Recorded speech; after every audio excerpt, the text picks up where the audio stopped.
Prophet instructs the Sahaba, back to your homes, battle's finished. And he gets back to his home, sallallahu alayhi wa sallam. The Prophet sallallahu alayhi wa sallam is about to strip off his armor. Gabriel appears in the form of Dihya al-Kalbi. Sayyidina Aisha reports the hadith, I see him in the form of Dihya al-Kalbi, and I can see the Prophet wiping off the dirt off the face of Gabriel. Gabriel was inside the Khandaq in and of itself, because of those who sit in the Khandaq. And Gabriel says to the Prophet sallallahu what are you doing? The battle's finished. The Prophet said, the battle's not finished. Qurayza, Banu Qurayza, the Jews, they've been treacherous. They have disobeyed you. They had a covenant with you and they broke the covenant. In the midst of the battle, they now sided with Quraysh and the Confederacy army. And that's when you hear the famous hadith. He tells the Sahaba, لا تصلين العصر إلى بنو قريظة. Nobody pray Asr till you reach Banu Qurayza. Sahaba then take to their horses and they ride to Banu Qurayza. Asr enters. Asr, what do we do? Some of them say, stop, you're going to pray Asr, beginning of the times. The others say, Prophet, don't pray till we get to Banu Qurayza. The first one said, no. He didn't mean it literally. He just meant go as fast as you can. But pray a time, pray. They said, no, he meant it literally. So a group of Sahaba stop and start praying Asr. The other group carry on all the way to Banu Qurayza. They arrive at Banu Qurayza after Maghrib. They miss Asr completely and pray Asr in Maghrib time. And then the others, yulhikuhum. Prophet Sallallahu comes thereafter and he's on a donkey. A donkey with a leaf, made out of leaf, trees, saddle, that's his saddle. And the donkey comes to Banu Qurayza, arrives.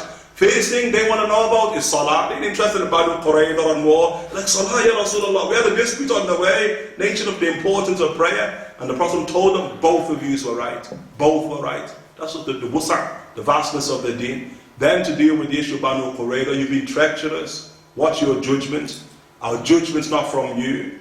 And we don't listen to your judgment, the Sharia. We have got nothing to do with you. The Prophet says, but there has to be a judge. Who's going to judge your affair? And then they said, Sa'ad ibn Mu'adh. The great Sa'ad ibn Mu'adh, the chief of the war, the chief of the house, one of the bodyguards of the Prophet on the day of Uhud, protected his house when the army was approaching. Sa'ad ibn Mu'adh. What's happened to Sa'ad? He's been shot at Khandaq. He was injured at Khandaq. Arrows of the Quraysh, small skirmishes, injured. Prophet said, take Sa'ad to the masjid. Establish a tent inside of the masjid. And Sa'ad we tended to inside the masjid of Rasulullah, in the Rawdah, midst of paradise, say the Sa'ad radiallahu ta'ala anhu warda. Prophet then commands to the Sahaba, go to the masjid, bring Sayyidina Sa'ad to Qurayza.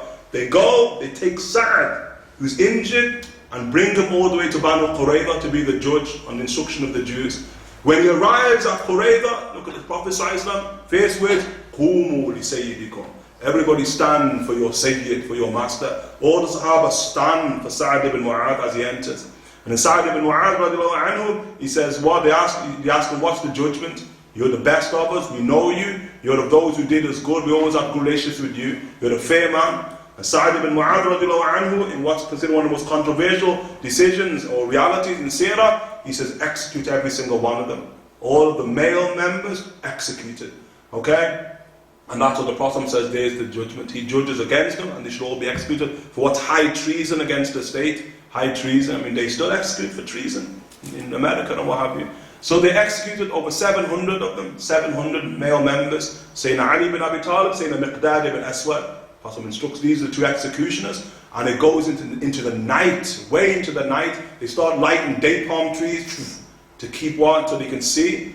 And they're just chopping heads, Sayyidina Miqdad and Sayyidina Ali radiallahu ta'ala anhu wa ardahum, okay? And that's controversial. Imam Malik radiallahu ta'ala was of the opinion that the traditions, that the Sanad is not strong enough to affirm that. But then a lot of Sirah, the Sanad is not strong enough. That's Malik's opinion. The books of Sirah, all of them affirm Qurayza. But what Imam Malik radiallahu ta'ala anhu was of those who didn't believe, or did not necessarily not believe, but said the Sanad was not strong enough. So we can't take that as an authoritative event in the life and times of the Prophet ﷺ. These are the two of the great wars, Khandaq and Uhud. We ask Allah Ta'ala to render us of those who in radical obedience to the Prophet ﷺ. And from this moment on, and those moments that went before, we slacked. May Allah Subhanahu wa Ta'ala forgive us and rectify us, yudrikun us, Subhanahu wa Ta'ala. And in our future moments of obedience, increasing obedience to the Messenger of Allah ﷺ, so that his sunnah become dominant upon the face of the earth. Wa sallallahu ala sayyidina Muhammadin wa ala alihi wa sahbihi wa sallam.